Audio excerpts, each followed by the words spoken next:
push through. 1 second.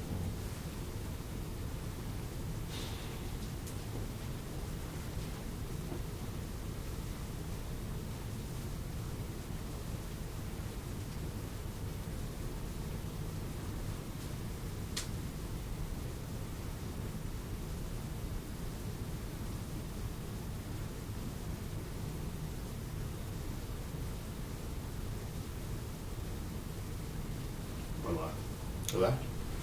All right. Right. I think you're. I'm on? Oh, man, this is awesome. Go, you can. Hey, everybody. I am so excited that you have joined us for the Make My Hindsight Your 2020 book launch for Derek Young. I'm telling you, I am so excited about this particular project. I've worked on a few, not a lot, but I've worked on a few, and this by far is an amazing project, and I think that you're going to enjoy what we have for you today. Before we jump too deep into it, let's do an intro, all right?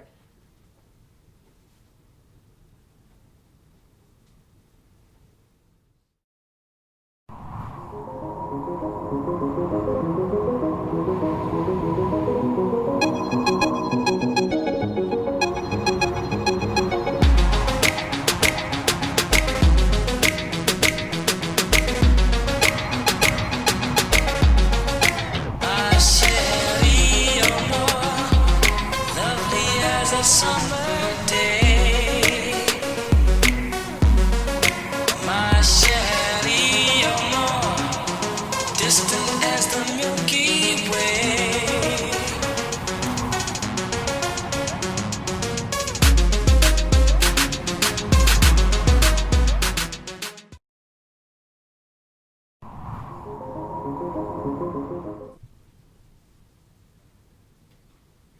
Well, hello, everybody. So glad that you are joining us tonight. We appreciate everybody who is with us right now as we launch what is my first book. And I believe this is a book that will help you really no matter where you are in your career.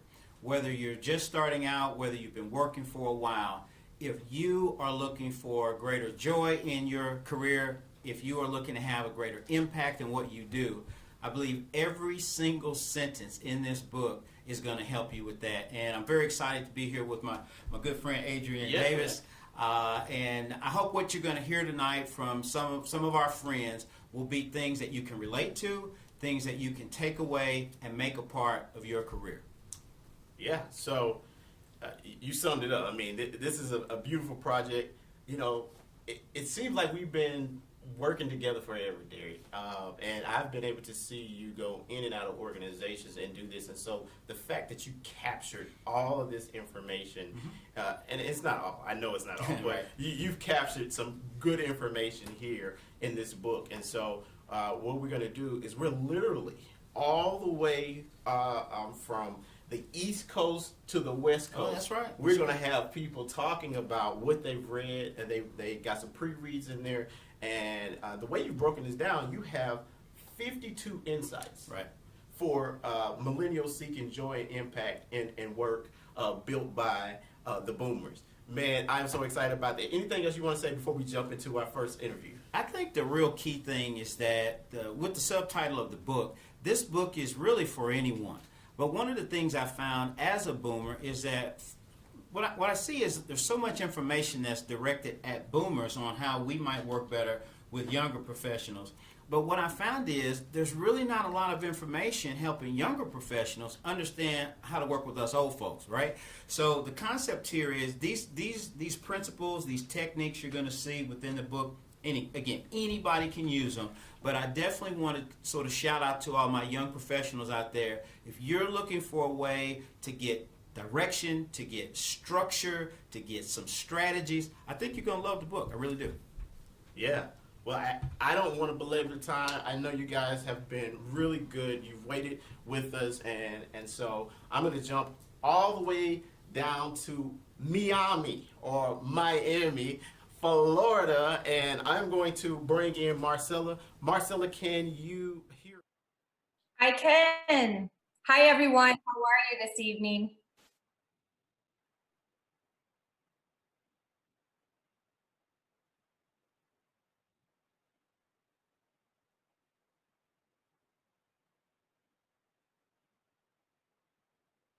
Absolutely. I'm so excited to be here, Derek. So I'll introduce myself for all of you who've joined us. Thank you for your patience. I'm really honored to be here. Derek is amazing leader, entrepreneur. The man is talented in so many arenas. I'm Marcella Gravalisi. I'm the Division Assistant Vice President for HCA Physician Services Group. So I oversee the East Florida division. I have 14 hospitals and 92 clinics and 5 urgent cares. I met Derek at a leadership meeting about 6, 7 years ago when he joined HCA to help executives outside of the US and inside of the US. HCA has multiple hospitals, about 460 hospitals. And so they brought Derek on to really develop the leadership team, all of the executives. And so when I first saw Derek, he was just amazing. I mean, I saw his seatbelt session and I knew that is the man I need on my team. I need him to come and develop my leaders to really take us to the next level. So I was so delighted that he agreed. And we've been working with Derek ever since, not only on a personal mentorship level, but also on a professional level for my team. I'm proud to say that with Derek's help, I've held the #1 position for the last 6 years with the highest employee engagement and physician engagement scores by just implementing his seatbelt session. So that's a huge development. That's a huge, huge honor to hold with that many hospitals and that many other executives. And being a young Latina from Detroit, that's a big deal for me. So thank you, Derek. Just said, a young Latino from Detroit. I love the idea of you saying the seatbelt sessions, and I remember Derek talking about that a little bit. Derek, she's actually talking about the seatbelt session. That's a big one. Out of all the concepts that you're going to find in this book, the seatbelt session is probably it's one of the more unique concepts, but I think more importantly, it's one of those concepts that if you are really serious about changing your current status, seatbelt sessions, to Marcella's point, are a great, great, great thing you ought to incorporate. So staying with Marcella, Marcella, you've gotten to read the book. You've probably absorbed a little bit. Tell me what your favorite hindsight is. Gosh, there were so many. Where do I begin? So the first one that I think really kind of gave me that aha moment is something actually that I think all of us forget about. And it's just making sure as you're growing and developing in your career, whether you're an early careerist or you're a senior executive, you need to keep the right people in your corner. And I found that, although I look young, just joking, I found that over the last 20 years of, leading healthcare industries, that you get a lot of yes people in your corner. So Derek talks about surrounding yourself with the right people, the people who are not afraid of your power, your leadership, but are going to tell you the critical feedback that you really need to take your career to that next level. You can't have that yes person. When you mess up, you need that person to say, hey, I think you messed that one up right there, and really giving you that constructive feedback. So I find that as I grow and develop throughout my career, the next level is a division president for me or a group president. Everyone wants to be a part of that. So they don't really give you that feedback that you need. And we still need, believe it or not, that feedback, no matter where you're at in your career, that feedback is crucial. And so Derek talks about that, in his book. And I think that's one of those things that we forget as we climb that career ladder. And that's the beautiful thing about Derek and the content is that he makes it in a way that it resounds, it sits there, and it just you say, you know what, that does make sense, and it is something that you can actually pass on. The question that I really want to know, specifically to you've already talked about how big the organization is, how many people that are under you, and things of that nature. Who would you say needs to get this book? Honestly, I mean, I think anyone, whether you're an early careerist or you're someone like myself who's really taking your career to that next level, you could be a private business owner. I think one of Derek's hindsights is number 33 in the book, and something as simple as getting to know the employee and the person behind the employee. So I can tell you that I was a single mom, moved to Miami for med school many years ago, and I've been here about 17 years now. And I'll tell you, the people I worked the hardest for were those managers who actually got to know me as a person and got to know what was important to me. So when people would ask me how my day was, it was like, oh, okay, whatever, thanks, bye. But the people who would ask, hey, how's your son? How's that little guy? How's his basketball going? Those are the people that I thought they're really investing in me. And so something as small as that, which is so meaningful for me, went such a long way. So I really think this book, I think everyone should go out and get this book. I'm going to buy it for my entire executive team. I have about 100 managers and leaders on my team that I'm going to buy the book for. I have it right here. I go through it, and there's just so many tidbits that you can take out of it as an executive, as someone early in their career. I wish I had this manual when I first started.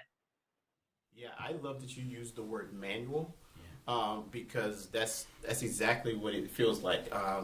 She was talking about, I said, who needs to get in? She said, everybody needs to get in. Right. And I love that, we all have our own network. Mm-hmm. And she said, I wish I had this earlier. And some of you probably out there, you may be saying, well, he may be retracing or stating some of this information over again. I'm going to be translating throughout the session to Derek, because I got an earpiece in so I can hear everyone. So he may not always hear all of it. So if I say something over again, that's why I'm saying it. She was saying that, she's going to buy it for her team. Oh, nice. That's awesome. And I urge anybody out there, if you have a team and you want them to increase in value and you want them to start moving up the charts or whatever, however you are managing your team, you're going to want to get this, as Marcella said, as a manual, and make sure that you move forward. Last thing before we let you go, Marcella, any questions for Derek? Any questions? Yes, absolutely. So Derek, I know a lot about your background and working with you throughout the years. Did you ever think that one day you would be an acclaimed author? Tell me how that feels. I want to know. So she said, yeah, did you ever think in your wildest dreams that you would be an acclaimed author, and how does it feel? Oh, wow. Well, first of all, I like you speaking that into existence, Marcella, and I like that about you. This book, you've heard people use the term a labor of love. I think the reason this book is important to me is because it is an outgrowth of what I've been doing for 4 decades, even as a college student into my career. So I've always sort of had in my mind that, hey man, you should be an author. I've had people like this young man right here and my publisher, Tim Bond, who for 15 years have been saying, you need to be an author. So for me, the best part is what you just described and how the book is impacting you. My whole life has been about helping people go from good to great to legendary. So for me, Adrian, Marcella, the best feeling for me is that now more people can take advantage of what I've been trying to do in organizations for, as I said, 4 decades. So that's what I would say.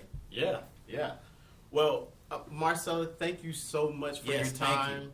And I'm sure we're going to do more, and you and Derek will do more over the time. And so thank you, and continue to encourage people to go out and Make My Hindsight Your 2020.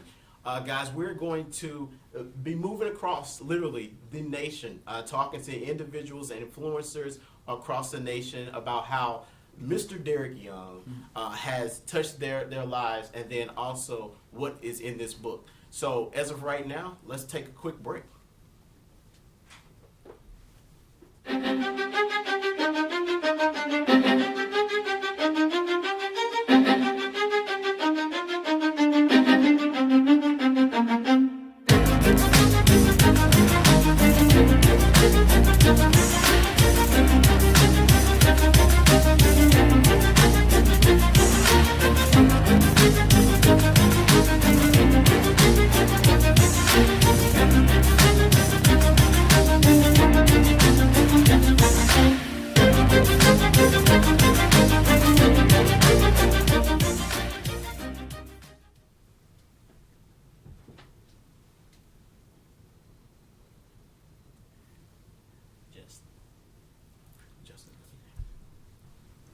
Thanks for bringing us back. And this has been an exciting opportunity for a lot of reasons. The primary reason being, I believe this book, Make My Hindsight Your 2020, is a book that you can start using the information immediately.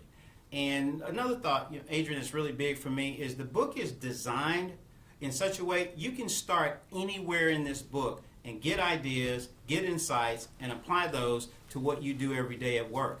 And another thought is that if you think about where we are right now in America when it comes to media, there are shows about cooking, there are shows about flipping houses, there are shows about all sorts of housewives, and all those are cool. But think about it. What is the most central, significant thing you have in your life? Well, it's your work.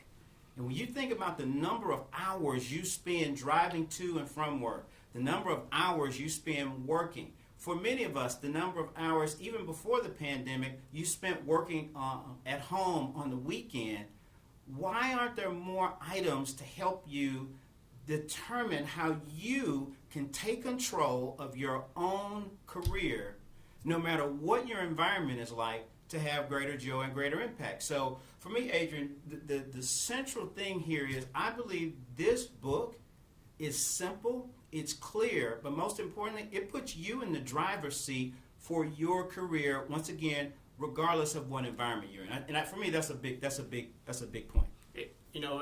I think for most people that's a big point. They just got to be willing to admit it and take that on. That's a good so point. I'm glad you are giving them the roadmap. And so before we jump in, go to the Midwest, got a giveaway. I mean, literally somebody's about to get this book, and it's going to be signed by the great Derek Young. Check is in the mail. Check is in the mail. All right. So here's a question. As I said, it's a giveaway. Can anybody guess what year Derek Young did his first motivational speech? All right. If you can throw it in the chat, you can go to Facebook, put in the comments, whatever. However you are seeing this, you do that, and we're going to give about 60 seconds for our answers to come in.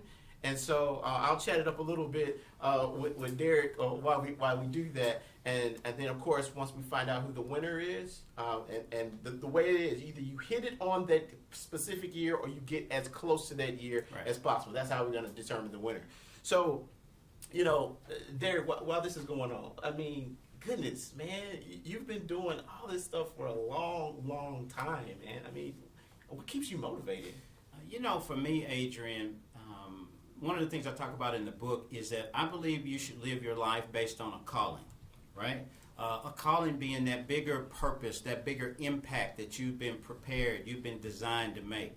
And when I look back over my life, I mean, even into my childhood, I find that I just have always been interested in connecting with people one-to-one, hearing their story, and giving them steps they can take to change their situation. And that's just sort of who I am as a person. So for me, I've even said to people, I don't really even have any hobbies. I mean, I speak, I coach, I train, I consult, and I mentor. Now, I do some things, obviously, to relax, and again, that's even a principle in the book as well. But my whole mindset is around, as I meet you, as I get to know you, what can I offer you? What can I suggest? What can I maybe even expose you to that's going to empower you to go further, go higher? So my burn and my passion, that's just been it since day one. And again, that's why I think, again, the way I'd say it, that's why I'm so excited, because now I don't have to be one-on-one with someone. I don't have to be on a platform, on a stage to have that positive impact. Now people in their bedroom, on a plane ride, can take these insights and, like we said earlier, put them to use. Yeah, taking Derek Young with you. I'm going to see right now if we have a winner yet. If not, we'll keep the show moving. Okay. All right. So the next person that we have we're going to connect with is our guy holding down the Midwest. His name is Justin. Justin, can you hear me?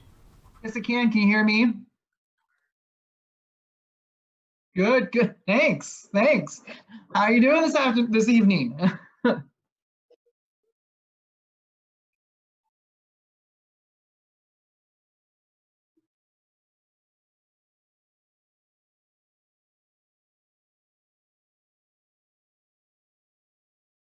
Absolutely. So my name is Justin Robertson. I am the Leadership Institute Talent Development Specialist for Parkview Health. Essentially what I do is I teach our leadership classes for our institute's a year-long program that we have for our leaders here. And a part of that is our Leadership Development Institute, which is actually a quarterly session where we bring all of our leaders to. And Derek actually has come to speak at several of those. And that's where I got the pleasure of meeting Derek. I think it was about a year ago that I actually was introduced to Derek. And then this year, we've been working on a project together here at Parkview around the LDIs. He's been coming and talking to our leaders at our LDIs at each of the quarter events, which is really exciting. We're excited because he's coming in July, so here in a couple of weeks. But what he brings to our organization is so impactful. Our leaders just, they get so much from having Derek come and speak at our organization. And he is one that people just really enjoy having and having coming back. So that's why we ask him to come back so much. So he has been such instrumental in our organization. He's also been instrumental in just the things that he's talked about and what I do with my classes that I teach, the information I bring to the table, and just the stuff that I can take and implement in my day-to-day too. It's been very impactful and very great to have him. Yeah, and I bet he appreciates that. He's talking about, the LBI and how you're going to come back again. And he initially met you there. But it's been about a year now, I guess, since you guys have initially met. Justin, you got the book. You've been able to read it. You've been able to kind of jump in. I love what you said, kind of behind the screen. It was like it's an easy read, and the videos. If people don't understand, there are codes in here where you can actually scan it, and you got the video that will actually show to kind of give a synopsis of it. Give me your thoughts about that before you actually jump into what your favorite hindsight is. So for me, I love when I learn. I love to go to lectures. I love to hear people speak. I mean, I can crack up with a book and I can read through it and I can get stuff from it. But just being able to interact in some way with the speaker is just so impactful for me. And so having a video where I actually get to hear Derek talk about the particular, hindsights or that particular chapter before I even dive into the chapter is just something that's just great for my learning style. And so I just love the fact that that's been implemented in this book because it's something that allows me to take my learning style and actually really utilize it while reading the book. So I really love that those videos are in there, and they're really easy to pull up too on my phone. And would you say there's a particular hindsight that just kind of sticks out more than the others? So when I was reading the book, hindsight 26 just really hit home to me. Derek was talking about, and just a few minutes ago, about how the pandemic has really reshaped a lot of our lives, especially our work lives too. And that's been something I've been going through as well. Learning and development, it's something that is great to have in the organizations, but usually whenever we see huge change like this, we've got to adapt and we've got to change with it. So one thing that I've had to learn to do and adapt is to really bring in what I can do and talk about what I can do in the organization, what I can contribute to.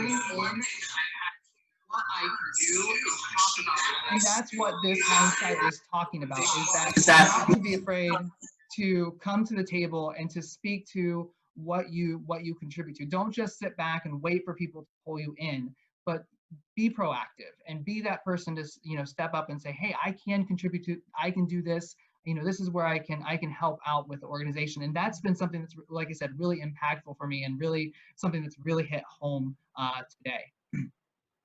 Yeah, someone once said that the only thing that stays the same is change. And so if we got something that can address how to actively work through change, that's what Justin was saying. He said, the piece about actually hindsight 26, it really helped him. And, talking about going through change, I think that when we sit there are full classes, sometimes 2 or 3 day classes that talk about change, and you found a way to just jump right in and do it in 1 or 2 pages, but it makes it stick. And I think that's an amazing thing, Derek. Well, I appreciate that. And to Justin's point, let's face it, there are so many things, whether you have a group of people who report to you or not, there are so many things that are made harder because we don't clarify for people what our approach is to handling or dealing with those things until they come upon us.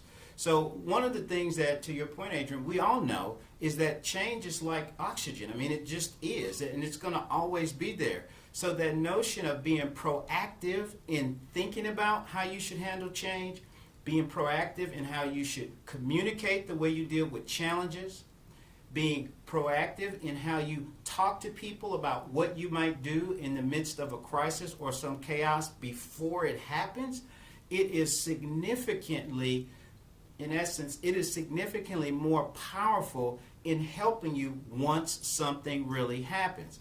I say this all the time, to your point, Justin, that I believe the U.S. military is what it is because they do so much scenario work. They think through, they walk through, they run through, they rehearse. Well, if we start doing that as leaders, as employees in our own lives and thinking about what those things might be, I just think it's going to just have an obvious and automatic spillover for us and anybody who works with us. Gotcha. I mean, you heard it. I mean, he spewed this information right out of it. It just came out of his pores, right? I mean, he didn't pull up, let me see what Google has to say about it. I mean, he just kind of started pulling this information up. Hey, Justin, really quickly before I let you go, and I want to thank you again for your time. Who should get this book? I think this book is great for young professionals. I mean, it's great for everyone, really, it is. But like young professionals, especially those individuals who find themselves, really trying to take in information and take information in quickly to be successful. How can I be successful? A lot of times, individuals like myself, we go out and we try to buy, these leadership books, and you open it up and the chapters, pages and pages and pages long. But what I love about this book is that, Derek puts things in such concise, quick manner so that I can pull up a hindsight, I can read through it, really grab some golden nuggets, if you will, out of that and apply it to what my situation is. And I don't have to read pages and pages and pages. And it really fits well in my life where I'm very busy. I'm trying to volunteer in my community. I'm doing a lot of work at home. I don't have any kids, but I know I have friends who have kids, and so they're raising their kids. So this just gives you the opportunity to kind of dive deep into something really quick, really take the stuff that you need to take and then apply it rather than having to read pages and pages again. You just hit the nail on the head from that standpoint, because what you just said is there are so many books that are sitting on shelves where people on average have read 1 chapter and either they were done, they got busy, they're just like, oh my gosh, right? And what you said is he's giving you this Scooby snack, right? to get you really energized and you're ready to go with it. And anytime you just go and visit that hindsight and you get what you need. And of course, to your point, if that's your learning style, you're very visual, or you need the video to kind of sum that up so you can go back into it, you can do that. I think that's perfect. And, what Justin said is he thinks anyone that's young in their career, right? Sure. They're getting started, or they may be an emerging talent or emerging leader in an organization. This is great for them because they can get it. I talked to you earlier. It's almost like a code, right? Yeah. It's a secret code on how to move things forward.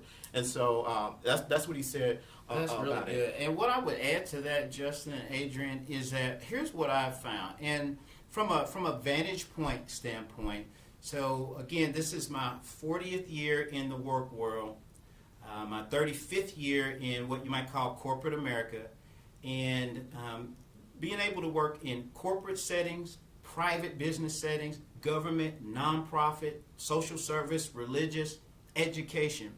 There are certain things that I see that are very common. And one of those things, to Justin and Adrian's point, is people don't have a framework. They're told to be great, be a leader, be awesome, but nobody gives them a framework on, well, what does that look like? Where do I start? What do I focus on? What do I emphasize? So I'm hopeful that when you get this book, what you're going to begin to see is an actual framework that you can build in your own beliefs about leadership, your own beliefs about interacting at work. But at a bare minimum, I think this book will get you started in some of the most common things that we see in every kind of organization, no matter how big, no matter what industry. And to Justin's point, once again, I think that the concept of the way it's laid out will help you thrive in any time of the year. Yeah, and I love that word thrive, right? So, Justin, really quickly, any questions for Derek? I think I want to go back to the way that this book was written, the style in which, the quick hindsights, I can pick it up, quickly read with the videos. And I think he's kind of hit on a little bit of it, but I just really want to know what made him decide to write his book in this way. Like, what was that decision point that really drove home that I want to do that? He said, so the way this is broken down with 52 hindsights, this is really nice, and it gives these bite-sized success nuggets. What made you write the book in this way? So here's the bottom line, Justin, is I know I have a short attention span, right? And I know a lot of people have a short attention span. That's number one. Number two, who really wants to read a long, laborious, oh my gosh, it's like a history text. People are like, dude, tell me what to do. Give me some advice. So that's what I find when I do coaching with people. That's what I find when I do workshops with people. So it struck me then a book ought to be the same thing. It ought to be bite-sized. It ought to be quick. It ought to be easily digestible so that people can, again, turn on a dime and start to implement. Because I just find that if you can get people succeeding quickly in small ways, guess what? It encourages them to keep trying to succeed in small ways. So that's a great question, but that's literally the reason and the rationale behind it. Look, I am always appreciative of anybody who comes on and speaks, and so I want to thank Marcella. She came on earlier, just in case you guys are just jumping on, and now Justin. So really, thank you so much. I know that Derek will be doing more work. He'll be connecting with you guys, and of course, if you're out there and you're looking at this and you say, you know what, this guy sounds amazing. First of all, he is. And second of all, you say, well, I would love for him to come and speak to our team, our organization. There's a way that you can get a hold of him, and we'll put all that information up. I do want to announce we got somebody who's about to get a free book. I think it was really close, but I think it's Soli C was the person who's out there. So I think we have Mr. Timothy Bond, who's getting that information for you. They should reach out to you and make sure that happens. And what we'll do is we'll get all your mailing address and all that, and we'll get you a signed book by Congrats. the Derek Young himself. Hey guys, we're going to take a quick break, and we're going to see a video, and then we'll come back with another interview.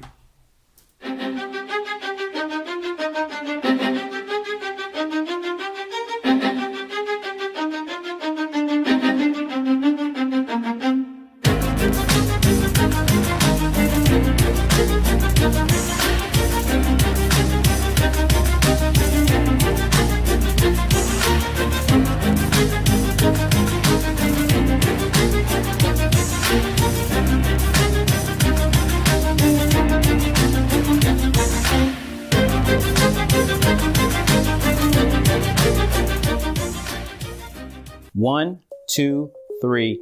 Chapter 4. This chapter is for every person who has been what I call a workplace martyr.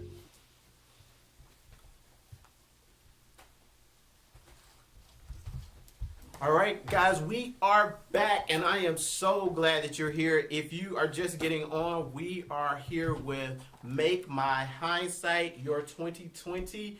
This is the book from the great Derek Young, and it's 52 insights for millennials. Now, I'll be honest. Though it says for millennials, if you want to be younger, you're young in spirit, you can use this too. Right? For seeking joy and impact in work, in a work world built by millennials or built by boomers. And so we already had one winner. All right? We already had one winner. I am going to offer up another question for a signed copy of Make My Hindsight Your 2020. So here's a question, okay? When do you believe? Now, of course, the way the rules work is you have to get as close to it or right on the date. When do you believe that Derek Young went full-time speaking and doing consulting? That's pretty accurate, right? That's a good question. Okay. Yeah, All right. So you put in the comments wherever you guys are commenting on Facebook, on YouTube, however you do that, and then we're gonna keep it going, and then we'll move forward. Yeah, and just to add to that, so the winning answer to the last question was I did my first keynote in 1987, and it was at the Linwood YMCA in Kansas City, where I went to college and then I worked. So I've been doing keynotes since then, but this question is really, at what point did I take the plunge? And if there are any entrepreneurs out there, you know what I mean by the plunge, the leap of faith. So that's really the question. How long do you think I've been doing this kind of work independently on my own? Yeah. That date, 1987. I don't know where I was. I was not doing anything near here. Somebody's sandbox on some playing somewhere. That's right. So I'm going to go all the way out to California, and I'm going to connect with Bobby. Bobby, are you on right now?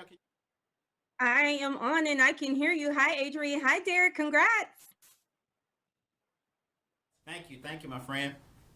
Look, Bobby, tell the world who you are, where you connected with Derek, and then of course what company and your title.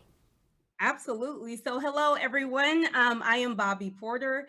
I am the Assistant Vice President of Diversity, Equity, and Inclusion at California State University at Fullerton. So for folks who aren't familiar with the Southern California area, Fullerton is in Orange County, which I'm pretty sure a lot of people are familiar with, and about 45 minutes outside of LA. So in my role, I'm responsible for strategic planning, campus climate of inclusivity. I do a lot of work around professional development. I am just your all-around diversity practitioner. And I actually have a pretty interesting story about how I met Derek, and he may not even know really where I met him, but I was part of the second cohort in, I'm in California coming from Tennessee, so I'm a transplant. Been here a few years now, and I first met Derek in 2011 when I was a part of a leadership development program there, and I was in the second cohort. And in that cohort, they had 3 coaches that were over all of us. I think there were about 40 of us or so. And I just had my fingers and toes crossed. I'm like, please let me get Derek, let me get Derek, let me get Derek. So ultimately, I didn't get Derek as my coach, but the stars aligned, and I came across him several years later when I was working for the Board of Regents, so still in higher education, and got to connect with him when he was doing some leadership development for us there. Then as I came out to California and established myself in this role as a junior executive, I know I needed help. So I reached out to Derek, and he worked with our team to help us develop our strategic plan, and just kept dropping nuggets and nuggets and nuggets and nuggets on me over and over and over again. So I've known Derek for longer than he's probably known me, but have worked with him professionally for some years now. I love that story. Bobby was talking about how she was a part of a cohort, and she pretty much had her fingers crossed, was like, let me get Derek, and she didn't get you, she's like, oh, man, really? Yeah, I remember that. But, ultimately, you've been able to still impact her and impact her life, and so, I know that she's excited about that, and, Bobby, I love how we go back and we remember how we met someone. And you talked about how he gave so many nuggets and things like that.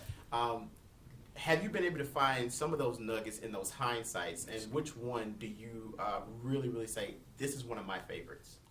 So, everyone, this book is a book of nuggets, just 52 of them, one after the other. And a lot of them resonated with me. And as a people manager, as well as the campus leader, a lot of them convicted me. But the two that stuck out to me the most were actually, it came back to back. Hindsight's 34 and 35. And it's all around finding out what motivates people and what inspires them to give their best efforts. And those two resonated with me, and I actually was able to immediately apply them. So that's what's so amazing about this book. It's like you're sitting with Derek and you're having a conversation with you, and he's saying, let me give you another way to look at that. So as I was reading those two nuggets about finding out what motivates people and what helps them give their best efforts, it was time for me to do performance evaluation. So I was able to immediately apply those. And as I was talking to my managers and asking them these questions, I've been working with these people for about 3 years now, but asking them, hey, tell me what motivates you, or tell me what inspires you to give your best effort. I learned so much about my colleagues, and it rounds me out as a leader so much. So those are my favorite two that just jumped out to me, and I was able to immediately apply them. And with each one of my managers that I sat down, we both walked away from those meetings, or we all walked away from those meetings like, whoa, I know you so much better now. Thanks for asking me kind of what motivates me and what helps me do my best. So amazing hindsights, my favorite two. I can't decouple them, can't pick one, but those were my favorite two. You know, I'm looking through here now because anything that can convict you right there, you know, I'm trying to figure it out. I'm like, what?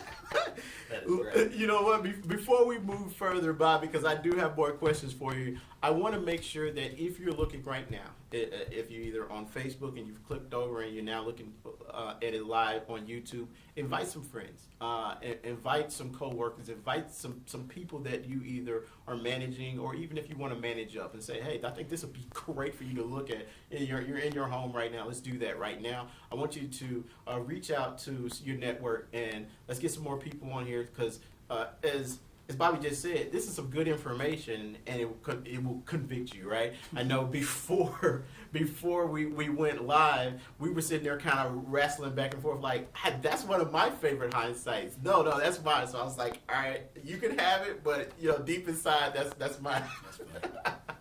So, you know, Bobby, you have an amazing position on the campus. You talked about you get to do these performance evaluation. That was one of the things that she was saying, is that, you know, she you know, is getting prepared to do her performance evaluation, all of this, and next thing you know, she's like, well, if I use this type of motivation, Right. this would be perfect. Well, of course, now it's just coming, but she knows going forward that she can move through that.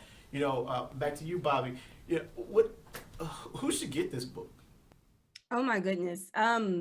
Everyone. I think all of us are going to say everyone, but it's because it's true. So as I was reading through the hindsight, I immediately started texting some of my girlfriends, and we're all in different industries. I'm in higher education. I have another one that's in healthcare. I have another one that is in the corporate world. So in all these different places, but when we sit and talk to each other, we find out we have a lot of the same issues. So as I was reading this, I was like, oh, this will help her with that. And oh, this will help this person with that. So this book really applies across industries. It applies across different issues.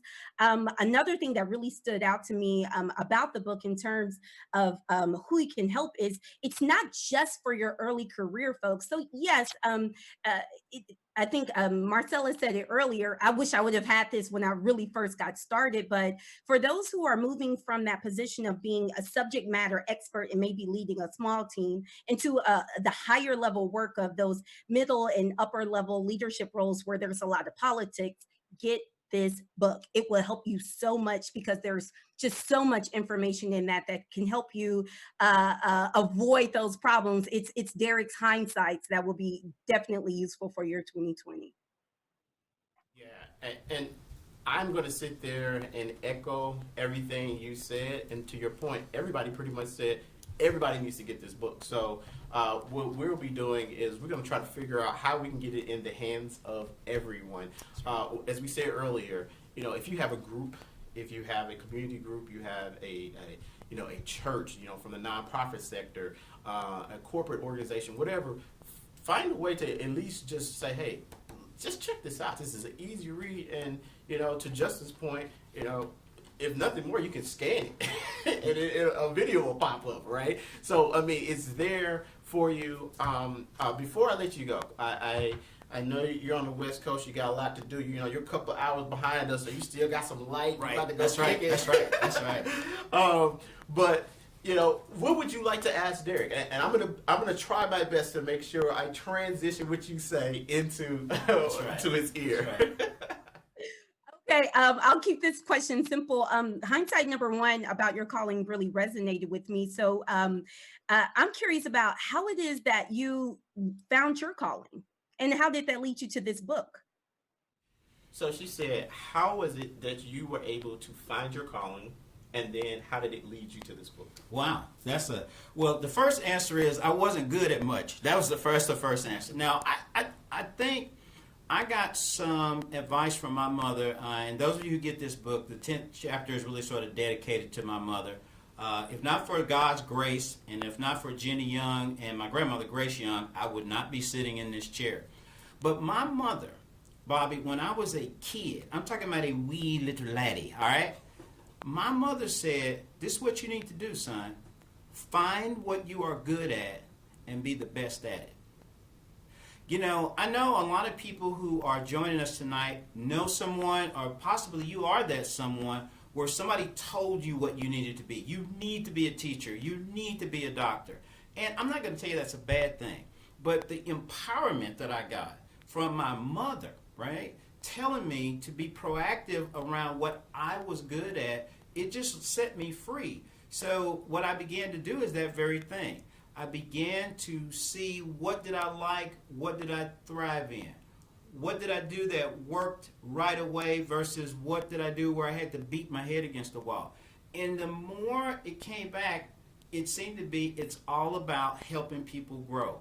And the great blessing of my life was that at 14 years old, I got to become an upward bound counselor at my high school.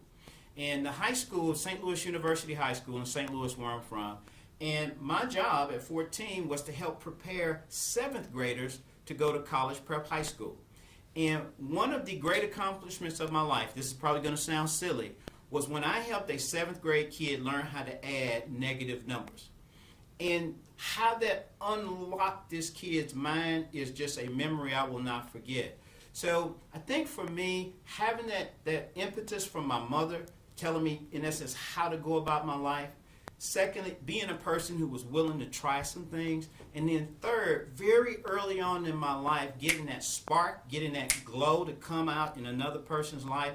Bobby, I would really say that's really what I think put me on a path to have the calling and being the calling that I have. And if I was going to add one more point, it would be that to me, there is nothing greater than making somebody else's life better. So that's what I would say. And I really appreciate that question too.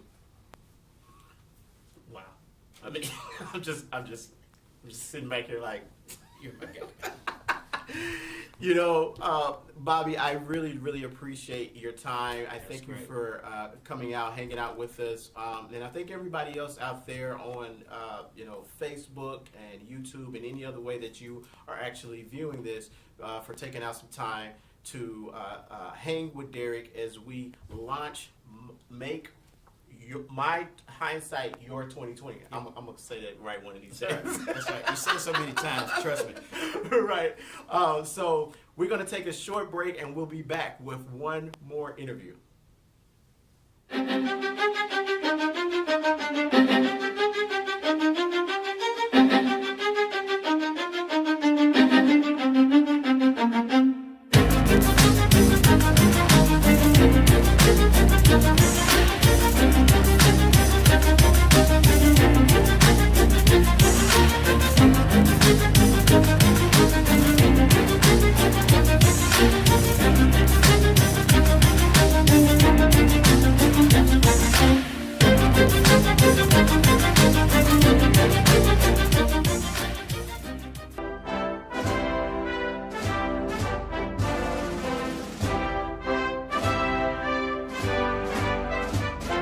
Newsflash, politics aren't bad. People are. Listen, I have worked with thousands of people in hundreds of work teams. And you know what I get from good people who care about the work, who care about the mission, who care about the customers? You know what I get? DY, I don't want to play politics. I don't want to be political. Can I tell you something? Politics is how people influence others to do something, period. So what makes politics bad is not you, it's the motive of the person behind the politic. Now here's something I say all the time. I say it everywhere that I get a chance to speak or consult. It's pretty sad, but it's a fact. I never have to teach this to two groups of people. Two groups of people get this. Two groups of people wake up thinking this, doing this. It's part of their DNA, and that is evil people and narcissistic people. You see, they play politics, but the politicking isn't what's bad. It's what's in their heart. It's what their goals are. So guess what? What if Mahatma Gandhi had said, nope, I don't want to play politics? What if Mother Teresa had said, nope, I don't want to do, what if Martin Luther King? What if Cesar Chavez? I mean, I could go on and on and on. Politics is a process for building and wielding influence where you work. And again, I don't care if you're the lead supervisor of a janitorial team. I don't care if you manage the wealth advisory group at a massive bank. It doesn't matter, because politics is the human interaction that determines human behavior. So if you really care about people, if you really want your company to treat people with dignity and respect, I need you to win the political game. Now I'm gonna tell you what, if you don't believe politics are universal, all I'm gonna have you do is go watch a nature show. A nature show. You can learn how powerful politics are by watching a nature show. I was watching this show, this has been a few years ago, and it was about a group of lions. That's right, lions, L-I-O-N-S, lions. And I got so wrapped up in it when the narrator said, there in the brush is Sarahu. Sarahu is a proud lioness. Oh, yes, she is. But Sarahu is not like other lionesses. Oh, no. And now that she has her two cubs, Benny and Haha, she's decided to do something that no lioness ever won't do. Sarahu has left the pride. She's decided she can raise these cubs on her own. But a few short years in, now that these cubs are big and strong, Sarahu recognizes she can't do it by herself. She needs the pride. So there, on the outskirts of the pride, Sarahu sits with her two cubs. And she looks at the pride, knowing that she needs the pride's protection, the pride's help. And Sarahu must do what no lioness won't do. She must beg the forgiveness of Nero, the leader of the pride. Look, animals got politics. You will not escape politics. But what I hope you'll gain from this chapter is that you don't have to be a bad person to play politics. You don't have to be an evil person to play politics. You don't have to be a manipulator to play politics. You don't. You can have a good goal. You can have a good heart, but you do have to understand what the rules of the game are. And I'm really hopeful that you'll take this chapter to heart, because it's based on a lot of dumb stuff I did, a lot of mistakes I made, a lot of blind spots I had, and the collective lessons I've learned from so many people who are good people, who do have good hearts. Please feel me on this. Politics really are not bad. It's the people who are bad.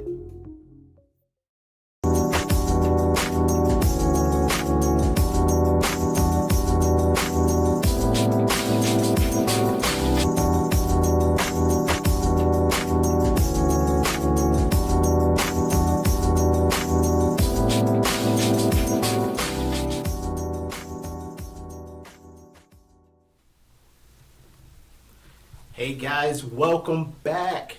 We are here at Make My Hindsight Your 2020 book launch for Derek Young.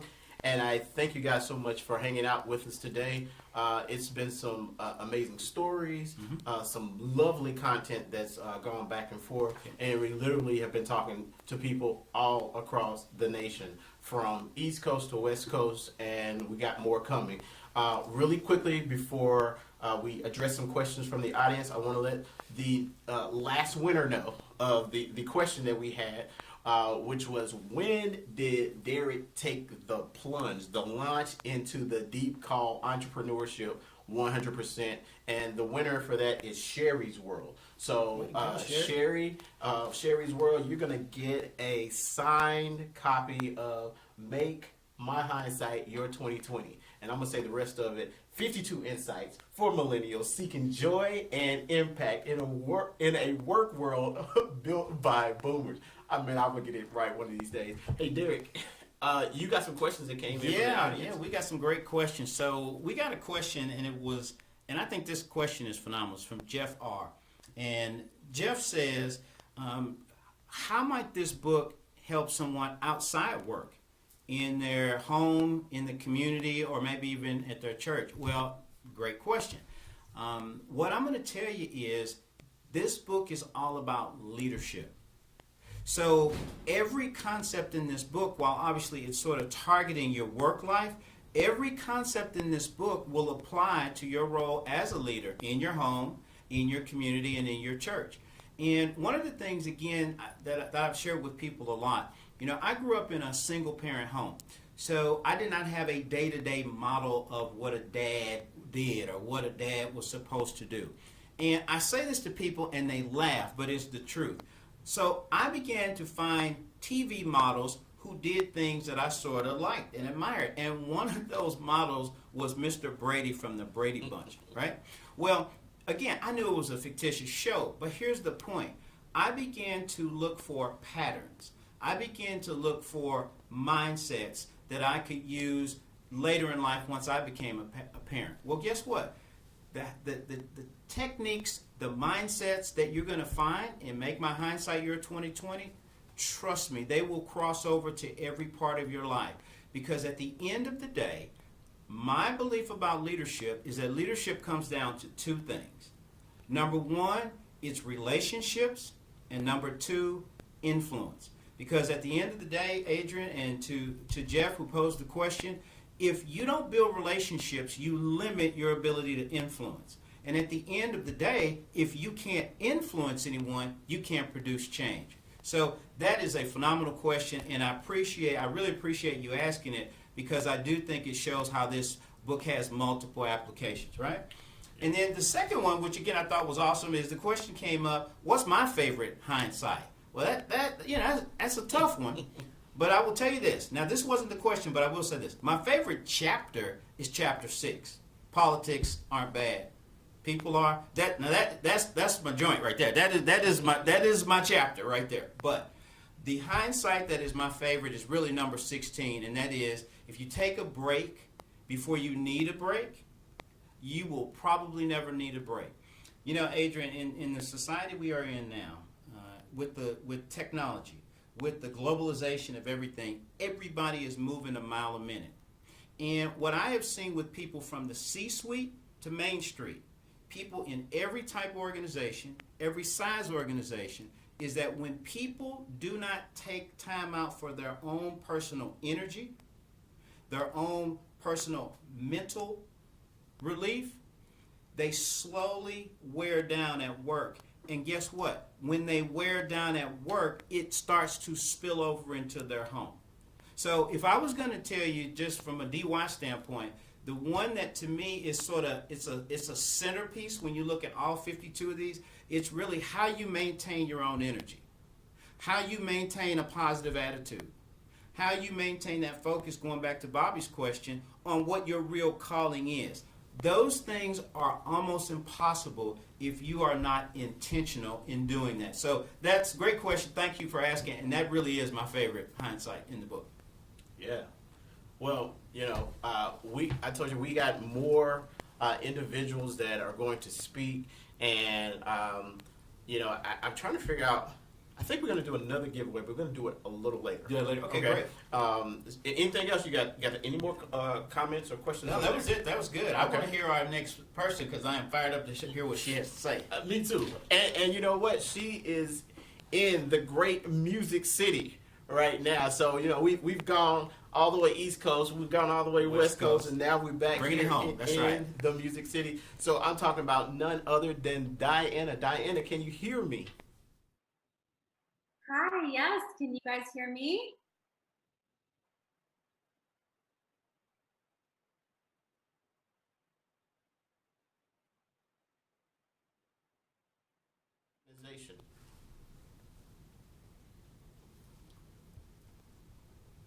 My name is Diana Puglio. I am Senior Account Manager at Roomba Cultural Marketing here in Nashville. We also have an office in Tampa, Florida. We help our clients with multicultural marketing, reaching diverse audiences, primarily those who are underserved. And we also help with diversity, equity, and inclusion. And we do all of this through mostly digital marketing. I think that was the answer to your question, Adrian. I'll stop there. Yeah, that's it. You know, I'm all engaged. I'm over here on the digital marketing part. I'm like, yeah, keep talking about that. I need to know you. Sir, we need to talk. We need to talk. So, you know, I really am always interested to know how people initially met someone. So, can you give me that story? How did you meet Derek? Gosh, I met Derek while he was speaking at one of the leadership classes here in Nashville. So, young leaders class. He was up there telling his story. He was actually the first speaker of the class seminar. And he started speaking, and I immediately thought, I need to have this guy in my life as my mentor, and made that happen eventually. But the way Derek can command a room, and hopefully a lot of you guys out there watching this have seen him speak. If not, make sure you make that a part of your life goal. Other than buying the book, he has the ability to command a room, grab your attention, and just captivate you with what he's saying in a non-preachy way. And just the way he talked about his life, his story, it was really impactful, meaningful. So right after that, I kind of snatched him and asked him to be my mentor. Yeah. So she was saying that, you know, she was in a young leaders program. That's right. And that's when she initially, you know, heard you. And she said something that made me laugh. She said you were one of the first speakers. So which means there were other speakers after. And, you know, I'm sure she remembers those people. But people like you come on first. If I ever came up after you, I'd be like, never mind, I'm not speaking. I'm not speaking out here.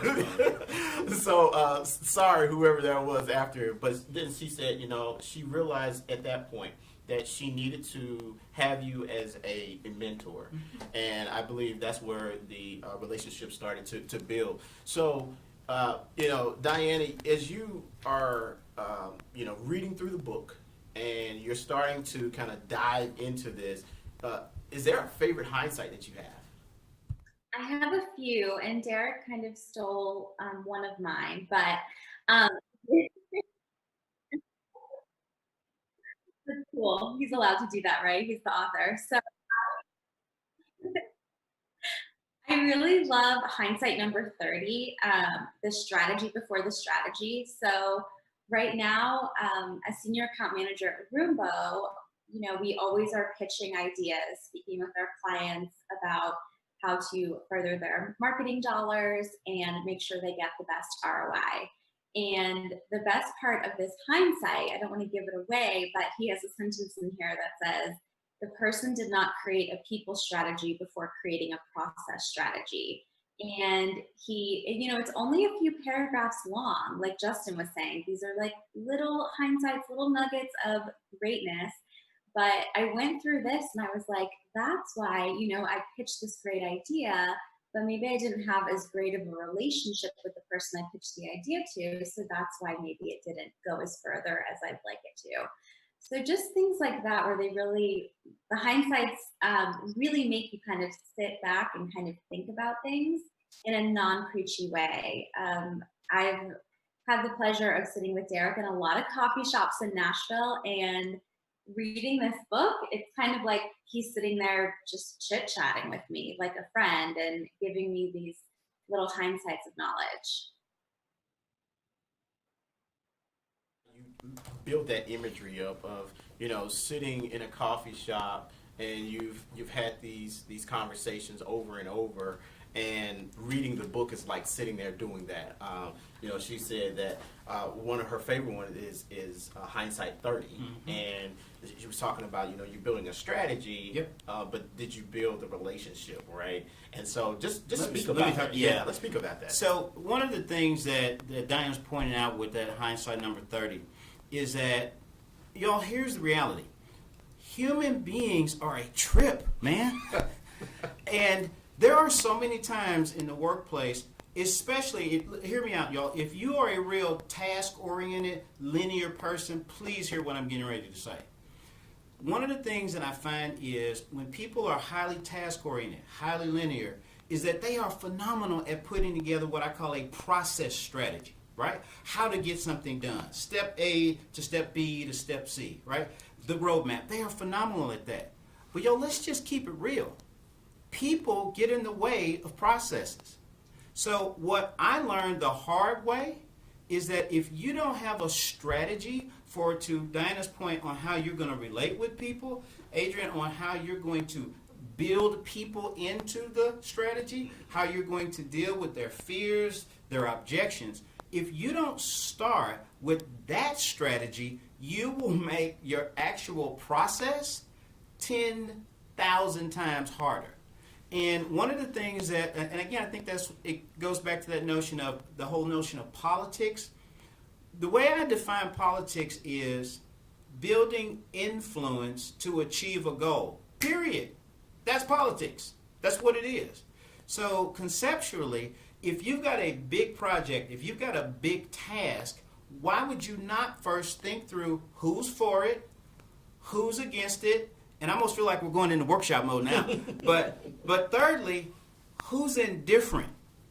And Adrian, Diana, what I've learned is sometimes the indifferent people are the ones who give you the most trouble. If somebody's against the change initiative you're leading, if someone is against this new program you're bringing to the table, and you know it, you ought to thank them, because they've let you know, I've got to find a way to work with, work through, and what? Maybe even work around this person.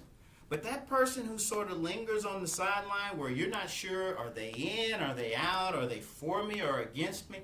Those people are the most challenging. And that's why, again, that hindsight is about, if you really want to be more awesome, once again, if you really want to enjoy what you do, you cannot ignore those people, and you've got to have a plan on how you're going to deal with them. This is powerful. I mean, this is really powerful, because we're going to be going back to Diana, but he just said something. He said, you're about to launch a project or a product, or you know, you're about to go out and do some new initiative, and you want it to succeed. He just said that if you don't do these things, you're almost guaranteeing yourself you're going to either have struggles, right, or it's going to fall. Great point. Yep. All right, so right now, I want you to go out. You work, you own a project, you're about to start a project, go to the website, right? Go to the website, and I'm actually going to read it off so I can make sure that I got it all right. It is www.derekyoungspeaks.com, and you can buy it for, of course, $20.20, right? $20.20. So this right here will save your project. This right here will motivate your people, and you know, it's going to be an amazing thing for them to actually have this in their back pocket. That's what we hope. You know, Diana, we were talking about this, and you were saying how impactful it was. I mean, you've given your hindsight. Who do you think, like specifically, who do you think needs to get this book? Definitely young leaders. As I was reading it, there are a lot of great tidbits in here about having self-confidence, you know, building strong relationships. And as I was reading some of the hindsights, I definitely thought of people close in my network, people I've met at networking events, people in other organizations. And also people that maybe, they could feel a little stuck in their career. They may be thinking of a career change, maybe feeling a little lost about what's next. I think this book would be great for them. And with you on that, if you want to start your career off right, don't wait until you've been in it. You're like, man, I am on my last trimester of work days, right? I am ready to call it quit. Go and get in there now. Move up, escalate, accelerate. And I think what you just said is, this is the audience right now that you believe, Diana, should go on and jumpstart their career and do it in an amazing way. And, I'm not here to try to motivate or sell you in one way or the other, but this is what I know, is that this is not a fear factor, Derek. This is just real. We're coming out of a pandemic. Yeah. And organizations are going to have to make some choices, right, on who we bring back, who we actually want to move forward with. And if you have the skills and the tools to move forward, you put yourself in that space. I know we didn't talk about this, but do you want to speak on that? That's a phenomenal point. Let's face it. This world, this year, was caught off guard. The thought of an invisible enemy that could shut down New York, that could shut down Beijing, and then those of us who sat at home and watched more murders of black people by other citizens and by police officers. We're sick, just sick. Well, we've never been so caught off guard as a country. We've never been so off balance as a country. So here's my thought. When I think about the hundreds and thousands of leaders that I've worked with, you know who they're going to be looking for? They're going to be looking for people who are focused. They're going to be looking for people who are flexible. And they're going to be looking for people who are fanatics about the brand or the cause that they are advancing. What I'm going to tell you is, I think what you're going to find by going through each one of these hindsights is these hindsights will help you grow in all three of those areas. And to that very point, Adrian, the four people you all got to hear from today, all four of them, they have some things in common that I look for when I coach people, when I help people. And they all start with the letter H. And the first one is they are humble. Simply put, they are willing to seek and take advice from someone else. Second, they are hungry. They want to get better. They want to grow. They want to expand. Third, they are willing to hustle. They recognize that nobody becomes great just sitting down. Nobody becomes great just drawing up ideas. At some point, you've got to get out there and mix it up. And here's the fourth thing I see with all four of them, and that's Diana, Bobby, Justin, and Marcella, and this young man right here as well, Adrian, is they are helpful. They're willing to take what they've learned and share it with others. Well, for me, gang, I believe when we begin to transition to what the next normal looks like, I believe those four qualities that these young professionals have, I believe those four qualities that I hope you'll see how this book will help you develop and grow, will put you in a position where, once again, the leaders, when they look high and low and they start to make decisions, I think you'll see those four traits will really help you stand out in the crowd. Yeah. Focus. I'm just saying, fanatic. And what was the third one? You was in it, and I was like, man, that is beautiful. Look, guys, we like I said, we've talked to people all across the country. We're going to end our interview session with one question for Diana. Diana, what questions do you have for? The one thing I want to ask Derek is, you have so many great hindsights in this book, but when people pick this up, what is the number one thing you want people to walk away from knowing and learning from this book? Yeah, so virtually what you said, you got 52 hindsights in here. What's the number one you want people to walk away from? We got our earlier question say, what's your favorite? No, that's good. I really think, and thank you for asking that, Diana. I think what I really want you to take away from this book is that life is not fair. The workplace sometimes is not fair. So what can you do to be more proactive, to have greater success? And what can you do to improve how you will be reactive? Because sometimes life just happens.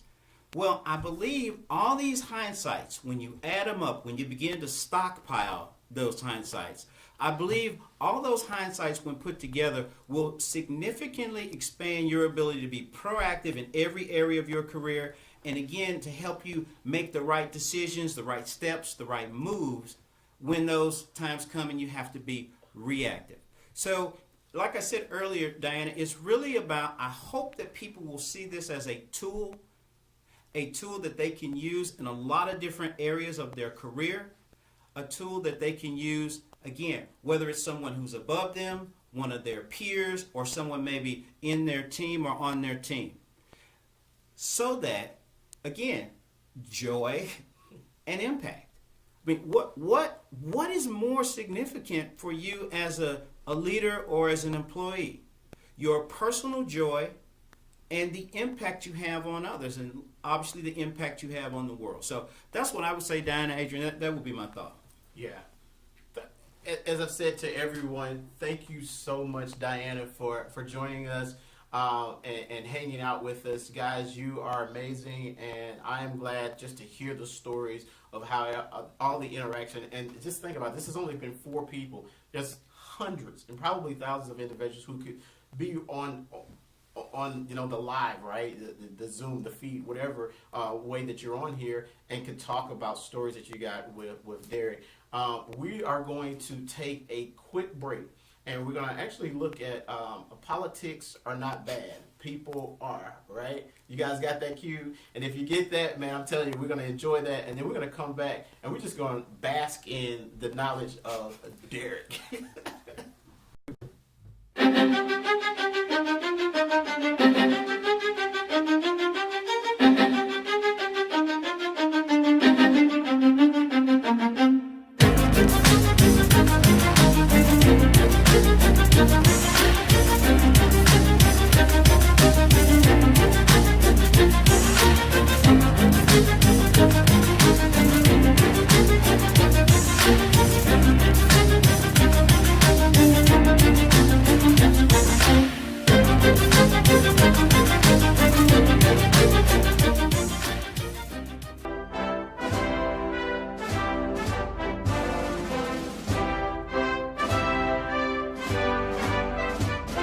Newsflash, politics aren't bad. People are. Listen, I have worked with thousands of people in hundreds of work teams. And you know what I get from good people who care about the work, who care about the mission, who care about the customers? You know what I get? DY, I don't want to play politics. I don't want to be political. Can I tell you something? Politics is how people influence others to do something, period. So what makes politics bad is not you, it's the motive of the person behind the politicking. Now here's something I say all the time. I say it everywhere that I get a chance to speak or consult. It's pretty sad, but it's a fact. I never have to teach this to 2 groups of people. 2 groups of people get this. 2 groups of people wake up thinking this, doing this is part of their DNA, and that is evil people and narcissistic people. You see, they play politics, but the politicking isn't what's bad, it's what's in their heart. It's what their goals are. So guess what? What if Mahatma Gandhi had said, nope, I don't want to play politics? What if Mother Teresa had said, nope, I don't want to do, what if Martin Luther King? What if Cesar Chavez? I mean, I could go on and on and on. Politics is a process for building and wielding influence where you work. And again, I don't care if you're the lead supervisor of a janitorial team. I don't care if you manage the wealth advisory group at a massive bank. It doesn't matter, because politics is the human interaction that determines human behavior. So if you really care about people, if you really want your company to treat people with dignity and respect, I need you to win the political game. Now, I'm going to tell you what, if you don't believe politics are universal, all I'm going to have you do is go watch A nature show. A nature show. A nature show. You can learn how powerful politics are by watching a nature show. I was watching this show, this has been a few years ago, and it was about a group of lions. That's right, lions. L-I-O-N-S, lions. And I got so wrapped up in it when the narrator said, there in the brush is Sarahu. Sarahu is a proud lioness. Oh, yes, she is. But Sarahu is not like other lionesses. Oh, no. And now that she has her two cubs, Benny and Haha, she's decided to do something that no lioness ever won't do. Sarahu has left the pride. She's decided she can raise these cubs on her own. But a few short years in, now that these cubs are big and strong, Sarahu recognizes she can't do it by herself. She needs the pride. So there, on the outskirts of the pride, Sarahu sits with her two cubs. And she looks at the pride, knowing that she needs the pride's protection, the pride's help. And Sarahu must do what no lioness won't do. She must beg the forgiveness of Nero, the leader of the pride. Look, animals got politics. You will not escape politics. But what I hope you'll gain from this chapter is that you don't have to be a bad person to play politics. You don't have to be an evil person to play politics. You don't have to be a manipulator to play politics. You don't. You can have a good goal. You can have a good heart, but you do have to understand what the rules of the game are. And I'm really hopeful that you'll take this chapter to heart because it's based on a lot of dumb stuff I did, a lot of mistakes I made, a lot of blind spots I had, and the collective lessons I've learned from so many people who are good people, who do have good hearts. Please feel me on this. Politics really are not bad. It's the people who are bad.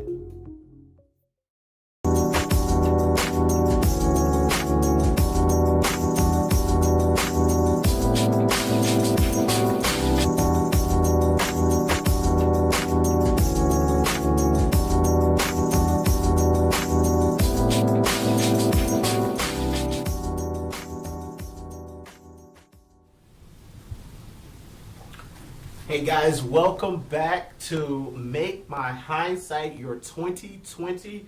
This is the book launch for Derek Young. And Derek, I'll be honest, I have enjoyed myself today. Thank you. And I've actually enjoyed all of the beautiful things that have been said about you, the experiences that people have.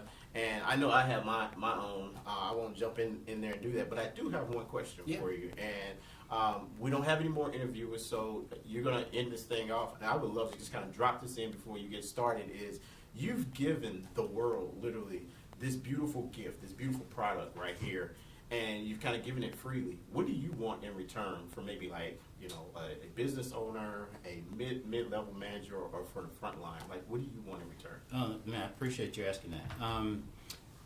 Here's my prayer.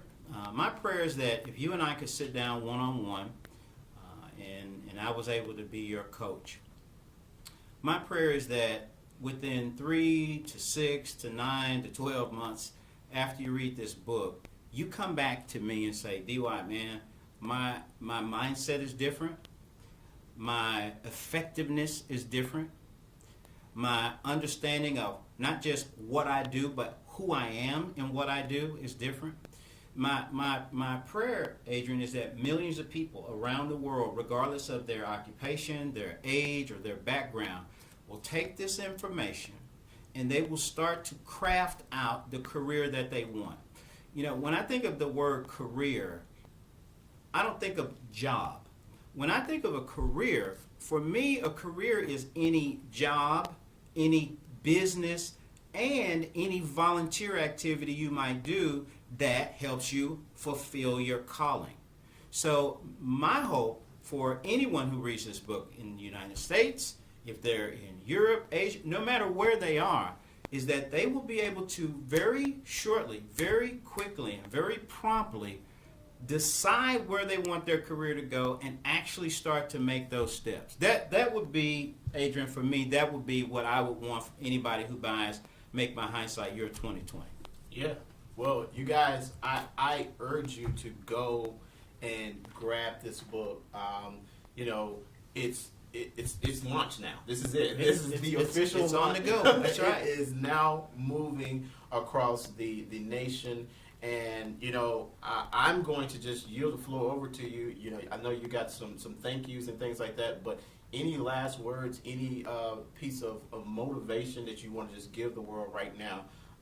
I'm super excited to hear it. Well, I just want to start first of all by saying to you, job well done. Oh, thanks, man. Outstanding. I mean, I'm not. I know you, so I'm not surprised. But just a beautiful job. Y'all, anybody watching this, you know that you can't have success if you don't have that core team. And my core team starts with my wife of 25 years, Allison Young. For those of you who may be joining us today, you know that she is just a phenomenal woman in all senses of the word. She has been my best friend. She has been my supporter. She has been my coach. And I wouldn't do any of this. None of this would be possible if it were not for her. Then there's my 4 kids, Kayla, Kelton, Kendall, and Christiana. My 4 children are all different.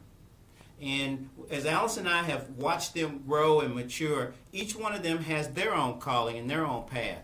And they are so insightful and they are so intelligent. They've been able to advise me along this path as well. You know, this book began as a thought and a process actually about 8 years ago. And Adrian was even a part of that process then. But it was Adrian and one other gentleman, Tim Bond, who is the publisher.